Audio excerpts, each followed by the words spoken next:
What got me hooked on Zorro was the fascination of this handsome, romantic, swashbuckling man that had a dual identity, was foppish by day, hero by night. The biggest thing that differentiated Zorro from the other westerns of the time was the humor of the series. It wasn't just the good guys, the bad guys, it was real people. Zorro had a great moral compass and felt a sense of responsibility to right wrongs. He wasn't a superhero, he was an extraordinary hero.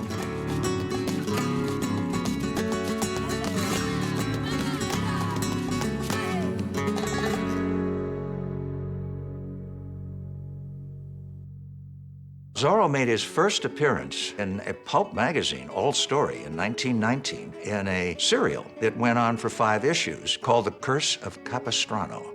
Johnston McCulley had been writing for a long time, but this was the first time he wrote about Zorro. And of course, Zorro became his greatest success.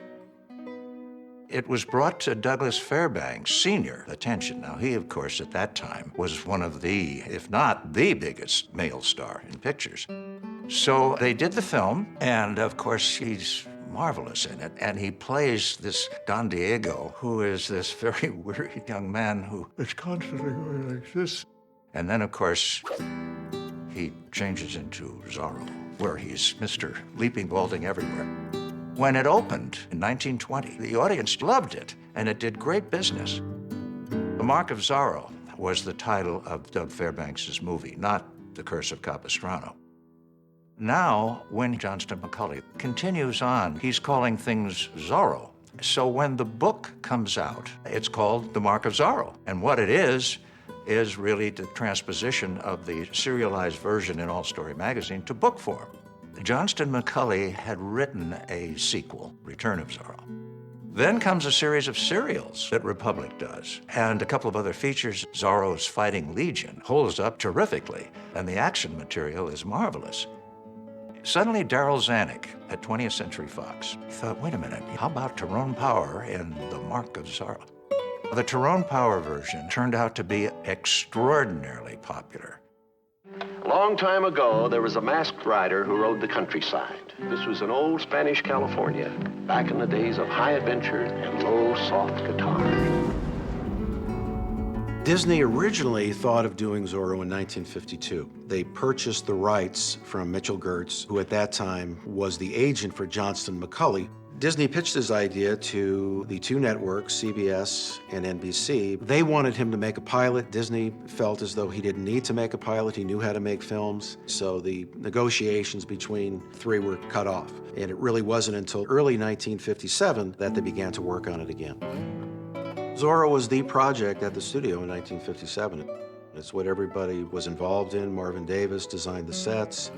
The set was the first standing set built on the Disney lot, on about 6 or 7 acres at a cost of about $500,000, which in late 1950s dollars was a lot of money. Walt Disney was a big fan of this project, and he supervised every bit of it and pulled out all the stops on it. The fact that Walt wasn't a TV man and he wasn't used to dealing with TV budgets really worked out to our advantage because he brought film to television. He was very determined that everything would be like an exact replica of the time, and he was very specific in regards to the wardrobe and the hairstyles and the jewelry and all of that. It was stepping back into a time that I'd only read about. Walt was very involved at the earliest stage of the show. At the time the series actually got on the air, he was very busy. He had Disneyland, he had the Mickey Mouse Club. So he really turned it over to a team that he was comfortable with, people like Norman Foster. Norman Foster really set the tone for the series. The melodrama, the action, some comedy, some music. This was kind of the Disney formula.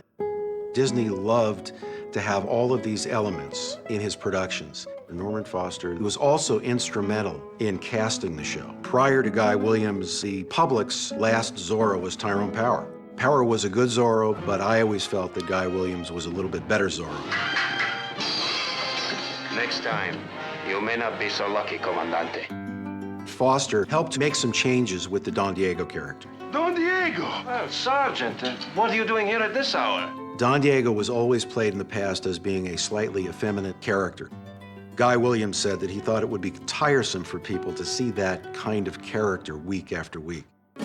So they made him what Guy called just a regular guy. Instead of a man of action, I shall become a man of letters. That was a big thing that Foster was able to establish.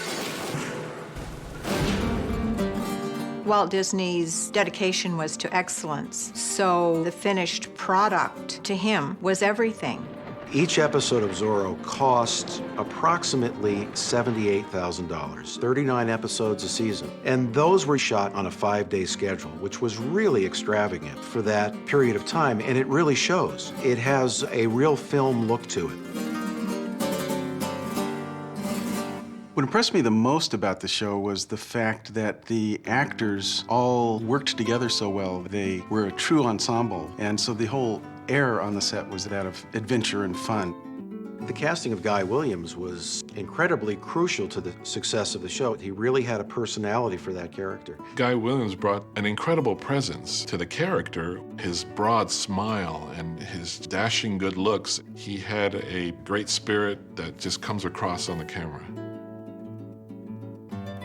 Henry Calvin was a jovial human being. When he would enter a room, the belly would kind of come in first. Henry Calvin had been on Broadway. He was an operatic singer, and he played comedy very well. Although he was working for the villains, he was not a villain himself. He was somebody that you just usually felt sorry for because he would always take the brunt of Zorro's kidding or usually end up with the mark of the Z on his pants. I have a genuine affection for Sergeant Garcia, Padre.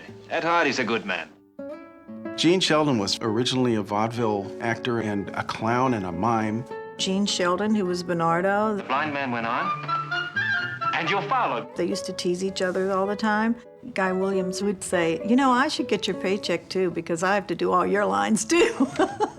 George Lewis, who was cast as the father, was also a very solid performer. The Indians are torn from their families and forced into slave labor, all for the benefit of one man, Capitan Monasterio. Britt Loman's Captain Monasterio is just wonderful. Nothing shall stop me from being the richest man in all of California. What are you doing here? When Britt Loman left, they needed somebody for Henry Calvin to play off of. And it was decided that they would bring Don Diamond on. It's good to have the whole picture, no? And it was almost a combination Laurel and Hardy, Abbott and Costello kind of relationship. And it was genuinely very funny. 1, 2, 3, glide. 1, 2, 3, glide. Fred Cavins was a 72-year-old fencing master choreographer. He had worked with Tyrone Power, Errol Flynn. Almost anybody in Hollywood that ever handled a sword worked with Fred Cavins. He and his son Albert choreographed all the scenes on Zorro. Well done, Senor de la Vega. The routines were very similar to what you would see in the swashbuckling films of the 30s and 40s. And that is where a lot of the expense of the show came from. These fencing scenes would often take anywhere from 3 to 5 hours to film. One of the things that's impressive about the way they were shot, there were some long routines without the camera stopping. They were really first class. Out of the night, when the full moon is bright, comes a horseman known as Zorro. George Bruns, who wrote the Zorro theme, spent his entire career as a composer at Disney. A Z that stands for Zorro. Norman Foster's lyrics with George Bruns' wonderful, almost Spanish dance-like theme in 3/4 time. It's colorful, it's flavorful, it sets the moment. The sign of the Z. Zorro. The record of the Zorro theme wound up in the top 20 on the Billboard charts. Series television in the 1950s often did not have a lot of original music, but Zorro was the exception to the rule in that every single episode had an original score. William Lava composed the scores for all 78 half hours of Zorro, and 2 of the 4 one-hour shows as well. He came to Zorro with a huge background as a Western composer for the Republic serials of the late 1930s and into the early 1940s. William Lava wrote an average of 10 to 15 minutes of music for every episode. He would tend to do it in just a few days, and it was recorded at the Disney scoring stage. One of the wonderful things about the atmospheric music of Zorro is the fact that it's often solo guitar. In this case, almost always, Laurindo Almeida, who is probably the greatest acoustic guitarist in the history of the Hollywood studios.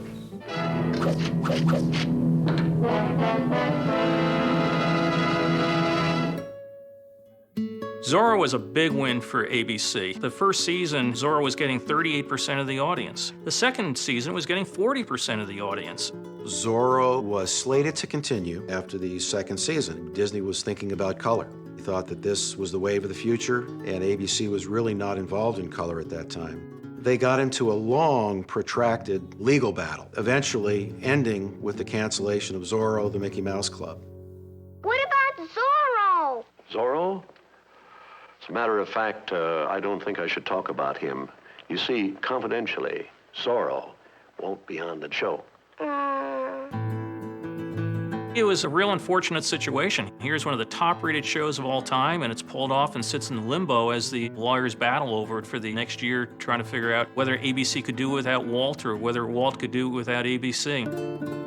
They did bring him back for 4 one-hour episodes on Walt Disney Presents. The episodes were actually slated for the third season, but they were put together as one-hour episodes. And they did well in the ratings, so it was kind of a surprise that the Zorro character was kind of left in the past by the studio.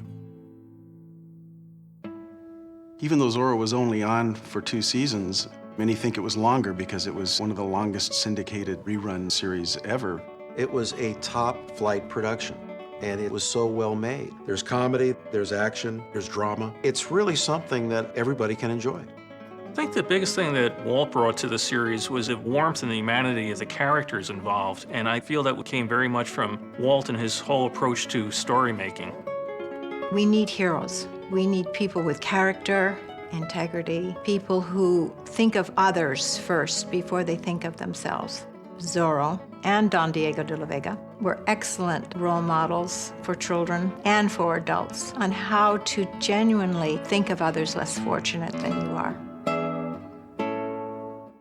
Till we meet again.